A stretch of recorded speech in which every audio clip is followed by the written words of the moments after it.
네, 오늘은 예배라는 주제로 말씀을 전하도록 하겠습니다. 예배라는 것은 우리 기독교뿐만 아니라 모든 종교에는 다 예배가 있고 예배 의식들이 존재하고 있죠. 그리고 우리는 이 예배에 정말 익숙하죠. 왜냐하면 조상 때부터 우리들은 어떠한 생각을 가지고 있냐면 모든 만물들에는 신이 존재한다라고 하는 그런 생각을 가지고 있었기 때문에 산, 나무, 바위, 바다, 하늘 등에 신이 존재한다고 우리는 생각했죠. 그래서 그 신에게 무엇을 하게 되냐면 예배라는 걸 하죠. 그러면 그 신에게 예배한다라고 하는 것은 어떤 의미가 있냐면 그 신에게 내가 당신에게 정성을 다하고 있어.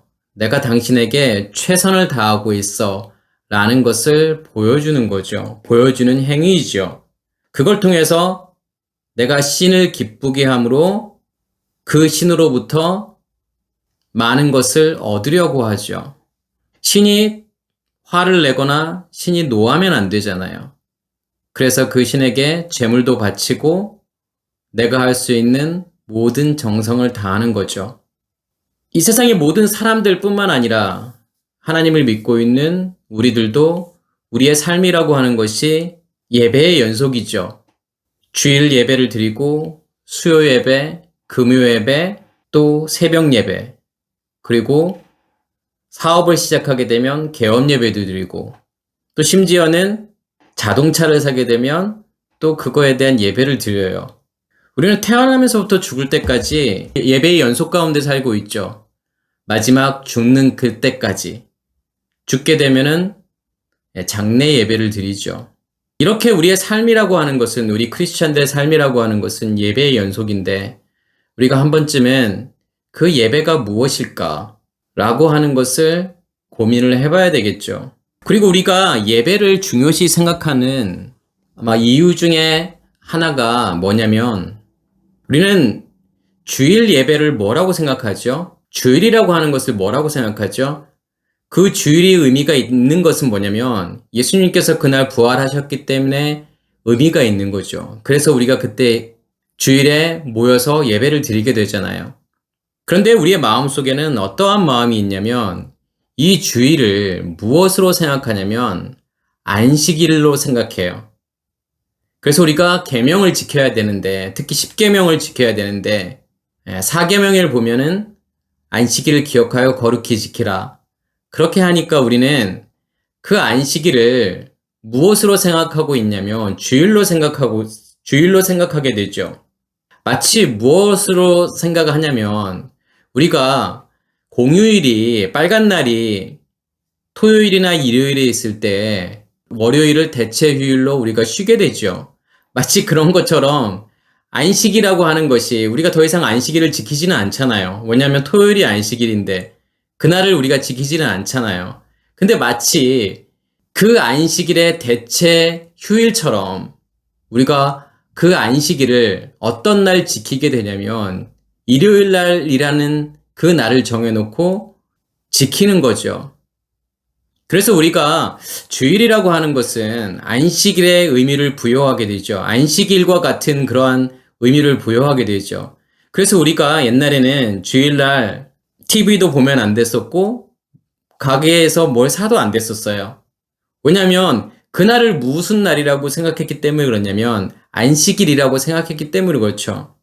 이렇게 예배라는 것이 우리 크리스찬들에게서는 어떻게 보면 가장 중요하다고 할 수가 있겠죠.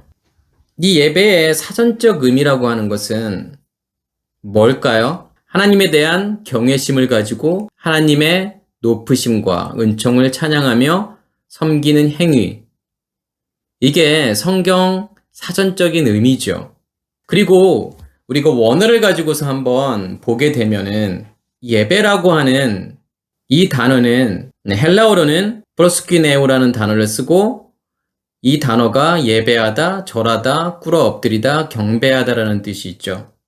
그리고 라트레이아라는 단어를 쓰죠. 이 라트레이아라는 단어는 섬김이고 예배예요. 그리고 이 어원 자체가 뭐냐면 종이라는 거예요. 그리고 히브리어로는 샤하라는 단어를 쓰죠. 이 샤하라는 단어는 굽히다, 엎드리다, 복종하다, 섬기다. 그리고 또 하나 아바드라는 단어를 쓰죠. 이 아바드라는 단어는 노동하다, 일하다, 봉사하다, 섬기다. 그래서 이 아바드에서 온 단어가 에베드, 종이라는 뜻이죠.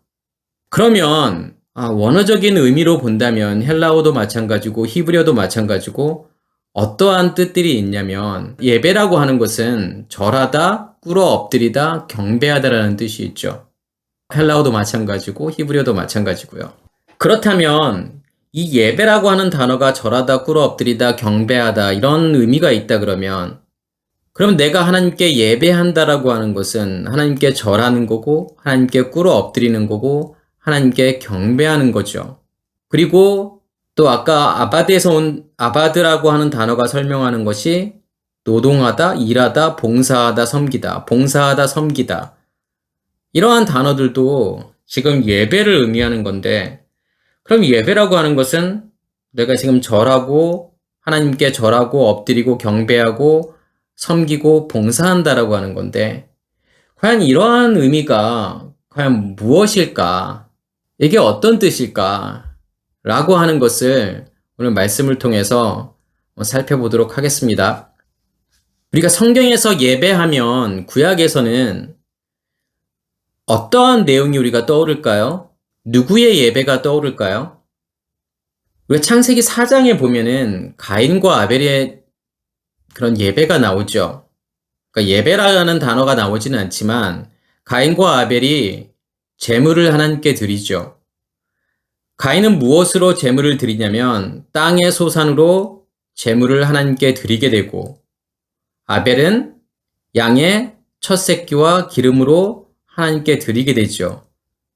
그런데 하나님께서 가인의 제물은 받지 않으시고 아벨의 제물을 받게 되죠. 이 이유가 뭘까요? 왜 하나님께서는 가인의 제물을 받지 않으시고 아벨의 제물만 받으셨을까요?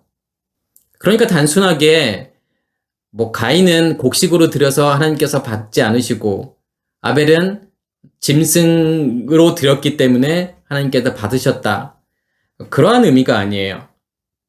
그러면 왜 하나님께서는 가인의 제물은 받지 않으시고 아벨의 제물만 받으셨을까요? 그 힌트는 뭐냐면 가인은 무엇으로 하나님께 드리게 되냐면 땅의 소산으로 드리게 되죠. 이 땅이라는 단어가 아담마라는 단어예요. 근데 이 아담마라고 하는 단어는 아담에서 온 단어죠. 이 아담이라고 하는 것은 사람이라는 뜻이죠. 그런데 창세기에서 이 아담이라고 하는 것은 무엇으로 만들게 되죠? 창세기에서는 땅의 흙으로 지금 이렇게 나와 있지만 사실 흙이라는 단어는 아파르죠. 이 아파르라고 하는 단어는 먼지란 말이에요. 이 먼지라고 하는 것은 결국은 뭘까요? 없음이죠. 결국 땅의 소산으로 드렸다라고 하는 것은 무엇으로 드린 거죠, 이게요? 나의 것으로 드렸다라는 거죠. 그래서 하나님께서는 가인의 것을 받을 수가 없는 거예요. 하나님의 것으로 드린 게 아니기 때문에요. 나의 것으로 드렸기 때문에 하나님께서는 받을 수 없는 거죠. 아벨은 무엇으로 하나님께 드리게 되냐면 양의 첫 새끼와 기름으로 드리게 돼요. 그럼 양의 첫 새끼와 기름이라고 하는 것은 뭘 이야기하는 걸까요? 양의 첫 소산이죠. 첫 열매죠. 그러면 여기에서의 첫 열매가 의미하는 게 무엇을 의미하는 걸까요? 이게 바로 예수 그리스도의 죽음과 부활을 의미하죠. 그게 양의 첫 새끼이고 첫 소산이고 첫 열매죠. 그리고 기름이에요. 기름이라고 하는 것은 무엇을 의미하는 거냐면 그리스도를 이야기하죠. 그래서 그리스도라고 하는 단어가 기름 부음이에요. 결국은 아벨은 양의 첫 새끼와 기름으로 드렸다라고 하는 것은 지금 누구로 드린 거예요, 사실은요. 이것이 무엇을 예표하는 거죠? 바로 예수 그리스도를 예표하는 거죠. 하나님께서 아벨의 제물을 받으실 수밖에 없는 이유는 뭐냐면 누구의 것으로 드렸기 때문에 받을 수밖에 없는 거냐면 예수 그리스도를 통해서 받았기 때문에 받으실 수밖에 없다는 거예요. 아벨이라고 하는 것은 헤벨이죠. 이 헤벨이라고 하는 단어는 수비고 호흡이에요. 그리고 증발, 안개, 헛된 것, 허무한 것 이런 뜻이 있어요. 그러면 이 헤벨이라고 하는 것이 누구를 의미하는 걸까요, 사실은요? 육체를 입고 이 땅에 오신 예수. 그 예수는 무엇을 하기 위해서 이 땅에 오신 거죠? 우리에게 무엇을 주시기 위해서요? 우리에게 생명을 주시기 위해서 이 땅에 오신 거죠. 우리를 호흡하는 존재로 만들기 위해서 무엇을 통해서요? 그의 십자가의 죽음을 통해서 그 생명을 주심으로 우리가 죽었던 우리가 호흡한 존재로 바뀌게 되죠. 그게 아벨이라는 뜻이에요. 그게 헤벨이에요. 그렇지만 이 헤벨이라는 단어 속에는 어떠한 뜻도 있냐면 안개라는 뜻도 있고 헛된 것, 허무한 것이 있어요. 그럼 뭐가 헛되고 허무한 걸까요? 이 땅에 오신 예수는 무엇으로 오신 거냐면 사실은 그 예수를 우리가 보이는 그대로 보게 되면 그 예수는 뭐가 되는 거냐면 표적이 되죠. 우리가 그 예수 안에 있는 진짜를 보지 못하면 그 예수는 표적이라고요. 하나님의 말씀도 마찬가지죠. 하나님의 말씀도 우리가 문자라는 껍데기를 보게 되면 그것은 뭐가 되는 거냐면 율법이 되죠. 그래서 우리가 열심히 행위를 하는 거고 그것은 뭐냐면 표적이라는 거죠. 그 보여지는 걸 통해서 그 표적이라는 걸 통해서 우리는 진짜를 볼 수 있어야 되죠. 예수도 마찬가지예요. 있는 그대로를 보게 되면 그 예수는 뭐냐면 표적이죠. 그것은 허무한 것이고 그것은 헛된 거라고요.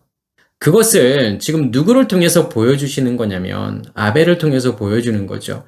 그래서 아벨은 이 땅에 무엇을 위해 온 거지 결국은요? 죽기 위해서 온 거잖아요. 누구를 대신해서 죽기 위해 온 거죠?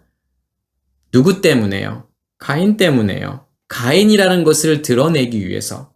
가인이라는 정체를 드러내기 위한 거죠. 가인이라는 뜻은 뭐냐면 창이라는 뜻이에요. 이 어원 자체가 고정이고 고착이에요. 무엇이요? 무엇이 고정되어 있고 고착되어 있는 상태이죠? 나의 것이요. 땅의 것이요. 아다마의 것이요. 그러한 가인의 것을 드러내기 위해서 누구의 죽음을 통해서요? 아벨의 죽음을 통해서 가인의 정체를 드러내시는 거잖아요. 그래서 아벨이라고 하는 존재는, 이 예수라고 하는 존재는 무엇을 위해서 이 땅에 오신 거냐면 죽기 위해서 이 땅에 오신 거죠.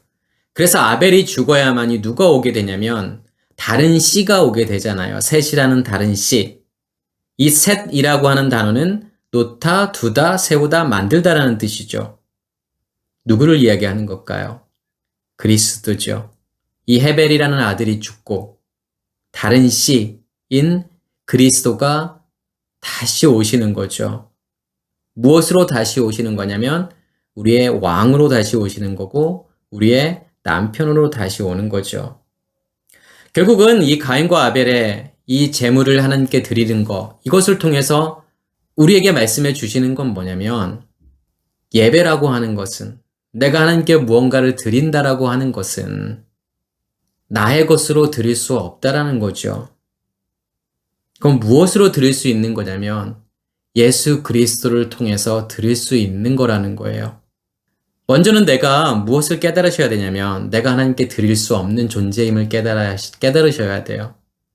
내가 하나님께 아무것도 드릴 수 없는 존재구나 라는 것을 깨달으셔야 돼요. 내가 하나님께 드리기 위해서는 드린다라고 하는 것은 무엇을 드리는 걸까요? 물질을 드리는 걸까요? 아니면요, 뭘 드리는 거죠? 우리 자신을 드리는 거죠. 그래서 성경에서 계속 이야기하는 것은 뭐냐면 네가 온전하지 않으면 하나님께 드릴 수 없다라는 거죠. 하나님께서 받으시기 위해서는 내가 어떠한 상태로 바뀌어야 되냐면 온전한 상태로 바뀌어야 되죠. 그래서 말라기서에서 하나님께서 뭐라고 말씀하시죠? 왜 너희가 눈 멀고 다리 졸고 병든 것을 가져왔어? 나 이거 못 받아 라고 말씀하시잖아요. 그게 단순한 소, 양 이런 재물들을 이야기하는 걸까요? 그게 온전치 않음을 하나님께서 말씀하시는 걸까요? 그렇지 않죠. 하나님께서 원하시는 것은 짐승이 아니잖아요. 하나님께서 원하시는 것은 우리 자신이죠. 그래서 고침받고 오라는 거예요. 너희 눈이 고침받고 너희 다리가 고침받고 병들었던 너희가 온전하게 되어서 깨끗하게 되어서 오라는 거잖아요. 누구를 통해서? 예수 그리스도를 통해서요. 그래서 예수께서 이 땅에 오셔서 수많은 병자들을 고치시잖아요. 그게 단순한 육체의 병을 고치시는 게 아니잖아요. 우리 자신을 온전하게 만드시는 과정이죠. 이 요한복음 4장에 예수님께서 사마리아 여인과의 대화를 통해서 예배가 무엇인지 우리에게 설명해 주고 계시죠. 예수님께서 사마리아 여인에게 뭐라고 말씀을 하시죠? 내가 영원히 목마르지 않는 생수를 줄게. 그리고 난 다음에 남편 데리고 와. 그 사마리아 여자가 뭐라고 말하죠? 저 남편 없는데요. 예수님께서 5 남편도 네 남편이 아니고 지금 있는 남편도 네 남편 아니야. 이렇게 말씀을 하시죠. 자, 여기에서 나오는 5 남편과 그리고 지금 있는 남편이 의미하는 게 뭘까요? 여기서의 5 남편이라고 하는 것은 율법을 이야기하는 거죠. 모세오경을 이야기하는 거죠. 그건 너의 진짜 남편 아니야. 그리고 지금 있는 남편. 어떤 남편을 이야기하는 걸까요? 예, 눈에 보여지는 이 예수라는 남편도 진짜 남편이 아니야. 결국 진짜 남편이라고 하는 것은 어떻게 오게 될까요? 예, 너희가 그 예수를 떠나보내고 그리스도가 다시 오게 되면 그게 그 그리스도가 너의 진짜 남편이야 라는 것을 말하고 싶은 거겠죠. 그러면서 이 여자가 예수님께 뭐라고 질문을 하죠? 어디서 예배해야 합니까? 이 그리심산입니까? 아니면 예루살렘입니까? 그때 예수님께서 뭐라고 말씀하시냐면 이 산에서도 말고 예루살렘도 아니고 너희가 아버지께 예배할 때가 이르리라 이렇게 말씀하시죠. 그러면서 너희는 알지 못하는 것을 예배하고 우리는 아는 것을 예배하노니 구원이 유대인에게서 남이라. 지금 예수님께서 이 내용들을 통해서 뭘 설명하고 싶은 거죠? 갑자기 생수 이야기를 했다가 남편 이야기를 했다가 지금 예배로 지금 내용이 바뀌었잖아요. 그 예배라고 하는 게 결국은 뭘 이야기하는 걸까요? 어떻게 예배를 드릴 수 있는 걸까요? 무엇을 통해서요? 예, 생수를 통해서요. 생수를 먹어야 된다는 거죠. 생수를 먹는다는 게 어떤 의미가 있을까요? 내 안에 뭐가 만들어져야 되는 거죠? 하늘이 만들어져야 되죠. 지성소가 만들어지고 지성소 안에 언약궤가 만들어져야 되죠. 그것이 뭐냐면 말씀의 근원이기 때문에 그렇죠. 그리고 뭐가 바뀌어야 되는 걸까요? 그걸 통해서요. 남편이 바뀌어야 되는 거죠. 진짜 남편이 있어야 돼요. 누구라는 남편이요? 그리스도라는 남편이요. 그 남편이 나의 진짜 남편이 되었을 때 성경은 그것을 무엇이라고 이야기하는 거냐면 예배라고 이야기하는 거죠. 그래서 너희는 알지 못하는 것을 예배하고 알지 못하는 것을 예배한다라고 하는 것은 뭘까요? 아까 제가 가인을 설명할 때도 가인은 무엇으로 예배를 드리게 되죠? 하나님께 드리게 되죠? 땅의 소산으로 드리잖아요. 땅의 소산이라고 하는 것은 뭐죠? 자기의 것이잖아요. 성경은 이것을 무엇이라고 이야기할까요? 우상이라고 이야기하는 거예요. 알지 못하는 것에게 예배하는 것이 우상이라니까요. 우리가 하나님을 알고 있을까요? 내가 그토록 열심히 예배를 드리고 있는 그 대상인 하나님, 그 하나님에 대해서 내가 얼마나 알고 있을까요? 그냥 들어서 아는 지식일까요? 하나님은 이런 분이야. 성경에 나오는 문자 그대로를 이해하는, 문자를 통해서 이해하는 그 하나님이 진짜 하나님일까요? 내가 그 하나님을 알고 있는 걸까요? 그 하나님이 내 안에 계시지 않으면 우리는 그 하나님은 알 수도 없겠죠. 그 하나님을 이해할 수도 없겠죠. 그 하나님을 볼 수도 없겠죠. 무엇을 통해서 내가 하나님을 보는 걸까요? 내 안에 뭐가 있어야만요. 내 안에 지성소가 만들어지고 언약궤가 존재해야 되겠죠. 말씀의 근원이 존재해야 되겠죠. 그게 무엇을 이야기하는 걸까요? 성령이죠. 성령이 우리 안에 임하셔야 돼요. 그래서 거기서 나오는 생수를 통해서 내가 누구를 인식하게 되는 거냐면 내가 하나님을 인식하게 되겠죠. 그렇지 않으면 내가 하나님을 계속 어떻게 인식하려고 노력하는 걸까요? 무엇으로 인식하려고 할까요? 우리의 3차원의 개념, 그리고 우리의 4차원의 개념인 시공이라는 개념으로 우리가 하나님을 이해하려고 하겠죠. 문자를 통해서 하나님을 이해하려고 하고 어떤 이미지를 통해서 하나님을 이해하려고 하겠죠. 이미지를 통해서 하나님을 이해하려고 한다는 것은 뭐죠? 우리가 본 꿈, 환상 이런 걸로 하나님을 이해하거나 아니면 문자로 하나님을 이해하려고 하는 거죠. 그건 뭘까요? 내가 하나님을 진짜로 이해하고 있는 걸까요? 아니죠. 우리의 시공의 개념으로 하나님을 보는 거란 말이에요.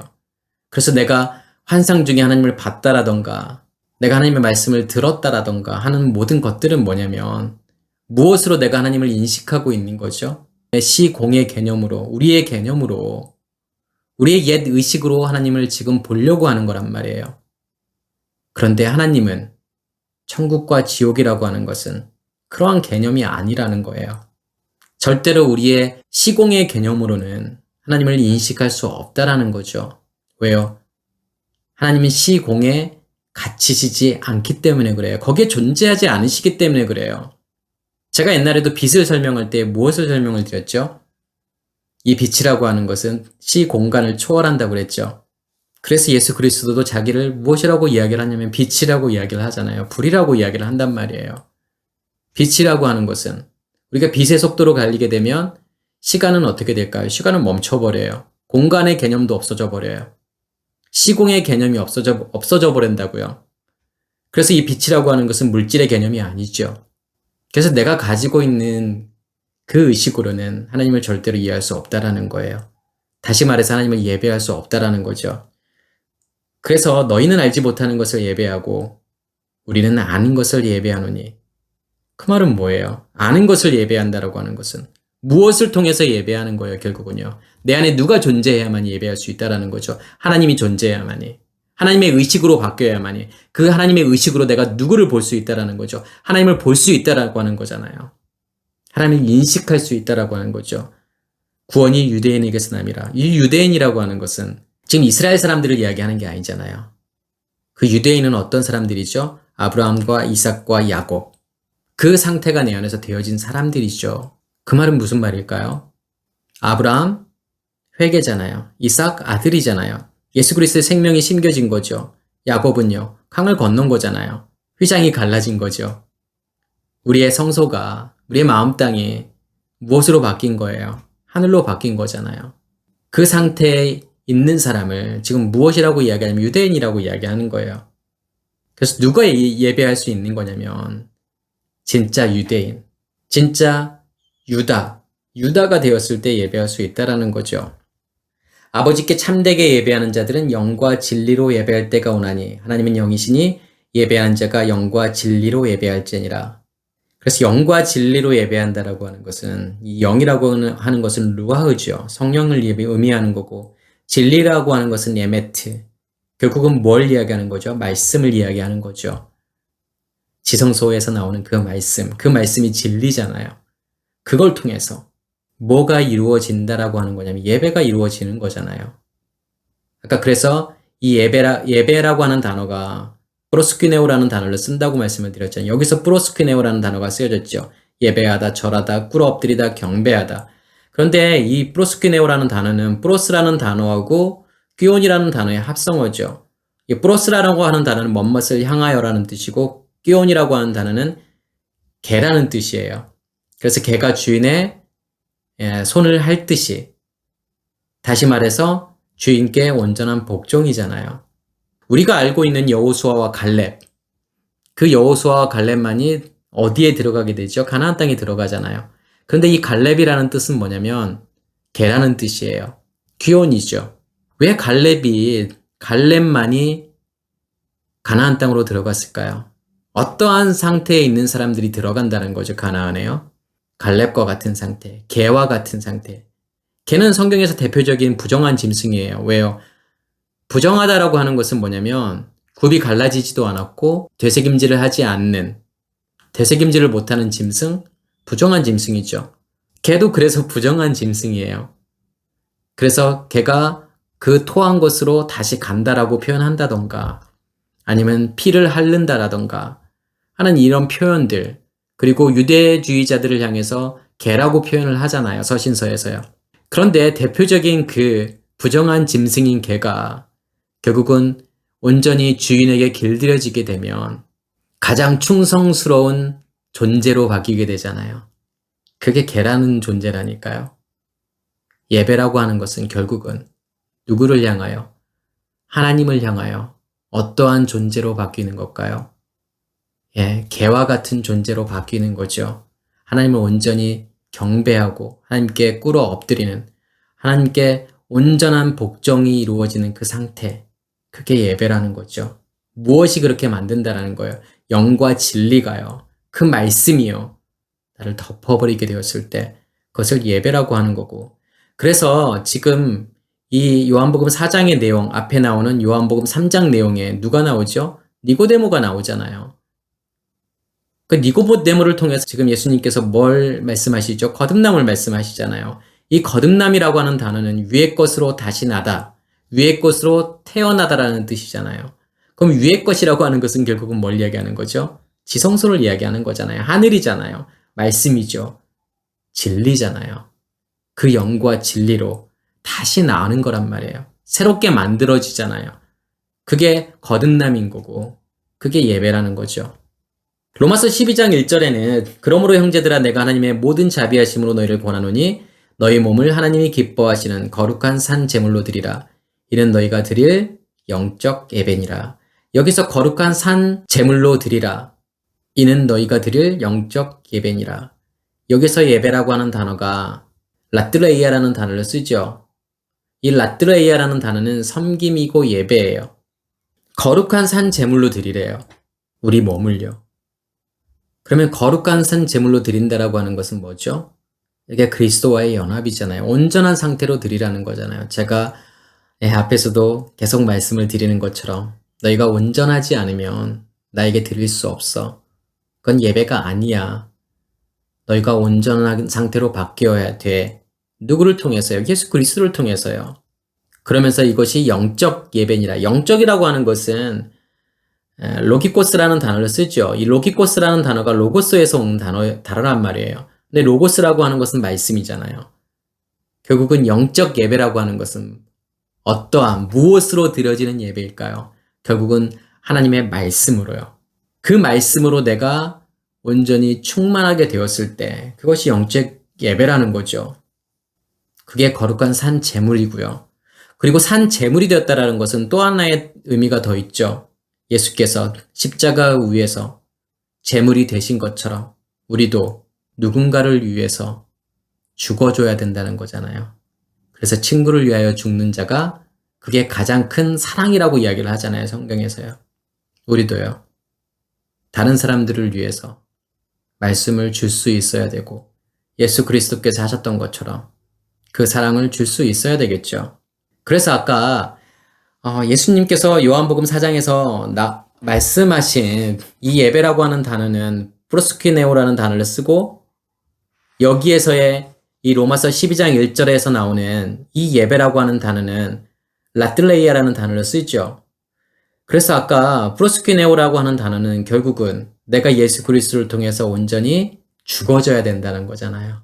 엎드려져야 되는 거잖아요. 복종되어야 되는 거죠. 그렇게 되었을 때 여기서 로마서 12장 1절에서의 예배라고 하는 것은 어떤 예배를 이야기하는 거죠? 이 라틀레이아라는 단어가 섬김이라고 제가 말씀을 드렸잖아요. 봉사죠.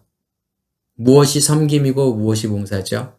내가 다른 사람들을 위해서 섬기고 봉사한다라고 하는 것은 그들에게 무엇을 줄 수 있어야 되는 거냐면 내 안에 있는 생명을 줄 수 있어야 된다는 거죠. 그것 또한 뭐라는 거죠? 예배라는 거잖아요. 그래서 아까 샤라는 단어하고 이 프로스키네오라는 단어가 같은 의미가 있는 거고 여기에서 라틀레이아라는 단어하고 아바드라는 단어가 같은 의미가 있겠죠. 아바드라는 단어도 뭐냐면 섬김이에요. 봉사란 말이에요. 네, 말씀을 다시 한번 정리하면 결국은 예배라고 하는 것은 내가 온전한 상태로 바뀌어야 된다는 거죠. 절대로 병든 상태로는 하나님께 나아갈 수도 없고 하나님께 예배할 수 없다라는 거예요. 그래서 예수 그리스도께서 걸으셨던 그 길들을 우리도 실제로 걸어야 되는 거고 그 예수 그리스도가 내 안에 존재해야만이 우리가 예배를 드릴 수 있다는 거고 아까도 제가 말씀을 드렸던 것처럼 무엇이 바뀌어야 되는 거냐면 결국은 의식이 바뀌어야 되는 거죠. 의식이 바뀌지 않으면 우리는 계속해서 우리가 드려지는 이 예배는 결국 뭐라는 거예요? 알지 못하는 것을 예배하는 거라는 거예요. 우리가 매일 드리고 있는 이 예배가 뭐일 수도 있다라는 거죠. 정말 심각하게 이야기하면 우상숭배일 수도 있다라는 거예요. 내가 바뀌지 않았으면요. 그 말씀으로 내 안에 충만하지 않으면 하나님께 드리는 예배가 아니라는 거죠. 네, 마치겠습니다.